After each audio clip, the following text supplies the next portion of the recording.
বড় বড় যোগ 4 সেকেন্ডে হবে এই নিয়মে। তোমরা এখানে যেটা দেখছো এর থেকেও আরও বড় বড় যোগ তোমরা কয়েক সেকেন্ডের মধ্যেই করতে পারবে। এমনকি অনেক জটিল জটিল যোগ তোমরা কয়েক সেকেন্ডের মধ্যে করতে পারবে। তোমরা স্টেপ বাই স্টেপ দেখতে থাকো। যেমন তোমাদেরকে প্রথমে একটা ছোট করে দেখাই। যেমন ধরো 82 সঙ্গে 88 যোগ করব। কিভাবে যোগ করব? 80 প্লাস 80 করে নিলাম। 82 যে 2, এই 2টা পরে লিখলাম, আর 88 যে 8 বেশি আছে 80 থেকে, এই 8টা পরে লিখলাম, অর্থাৎ যোগফল দিয়ে পরে লিখলাম। এরপর দেখো 80 আর 80 আমরা যোগ করব।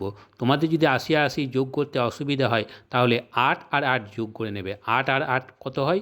16 হয়। তারপরে একটা শূন্য বসিয়ে নেবে। তাহলে 16-র উপর একটা যদি শূন্য বসানো হয় তাহলে কত হয়? 160 হয়। এরপরে 2 আর 8 যোগ করে নেব। 2 আর 8 যোগ করলে কত হয়? 10 হয়। এই 10 160-এর সাথে যোগ করে দেব। 160-এর সাথে 10 যোগ করলে কত হয়? 170 হয়। দেখো কত সহজেই কিন্তু যোগটা হয়ে গেল। তাহলে তোমাদের মনে প্রশ্ন হতে পারে, যোগটা আমরা কিভাবে সহজে করলাম? আমরা রাউন্ড ফিগার ধরে যোগ করলাম। এখানে কত রাউন্ড ফিগার ধরলাম? 80 রাউন্ড ফিগার ধরলাম। কেন 80 রাউন্ড ফিগার ধরলাম? কারণ দুটো সংখ্যাই 80-র কাছাকাছি আছে।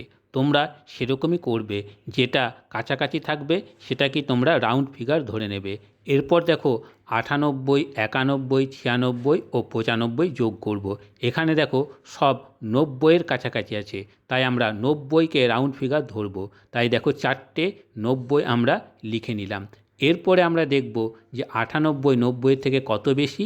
8 বেশি। তারপরে যোগ চিহ্ন দিয়ে 8 লিখব। তারপরে 91 90-এর চেয়ে কত বেশি? 1 বেশি। তারপরে যোগ চিহ্ন দিয়ে 1 লিখব। তারপরে 96 90-এর চেয়ে কত বেশি? 6 বেশি। তারপর যোগ চিহ্ন দিয়ে 6 লিখব। তারপরে 95 90-এর চেয়ে কত বেশি? 5 বেশি। যোগ চিহ্ন দিয়ে 5 লিখব। এরপরে 4টে 90-কে যোগ করে নেব। 4টে 90-কেও কষ্ট করে যোগ করার কোনো প্রয়োজন নেই। 9-কে 4 দিয়ে গুণ করব। 4 9 36। এই 36 লিখে নেব আমরা। তারপরে একটা শূন্য বসিয়ে দেব। 36-এর পর যদি একটা শূন্য বসানো হয় তাহলে কত হয়? 360 হয়। এইভাবে 4টে 90-কেও দেখো আমরা কত সহজেই যোগ করতে পারছি।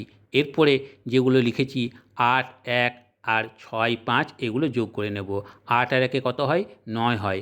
9 আর 6 কত? 15। 15 আর 5 কত? 20। যোগ চিহ্ন দিয়ে আমরা 20 লিখব। এরপরে 360-এর সাথে 20 যোগ করে দেব। 360 70 80, তাহলে কত হলো? 380।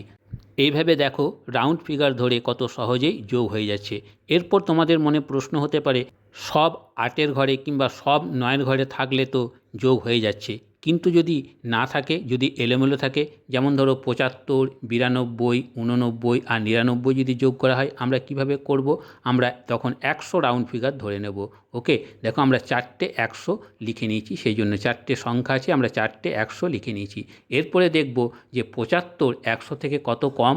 25 কম। তারপর 92 100 থেকে কত কম? 8 কম। তারপর 89 100 থেকে কত কম? 11 কম।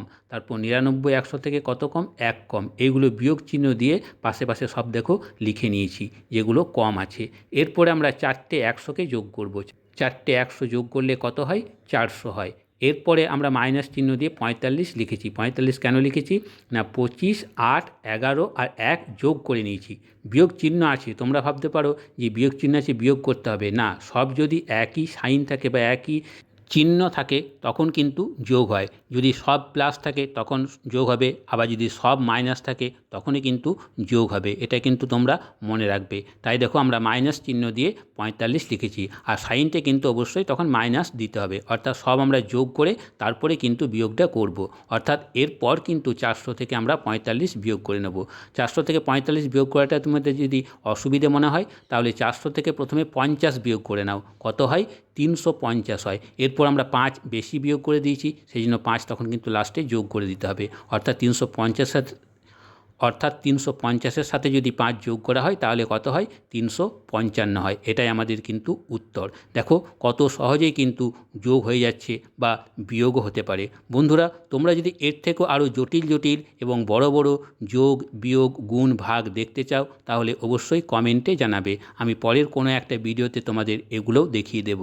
বন্ধুরা, তোমরা যদি এই চ্যানেলে নতুন হয়ে থাকো তাহলে চ্যানেলটিকে সাবস্ক্রাইব করে রাখতে পারো, আর ভিডিওটি ভালো লাগলে প্লিজ লাইক করবে।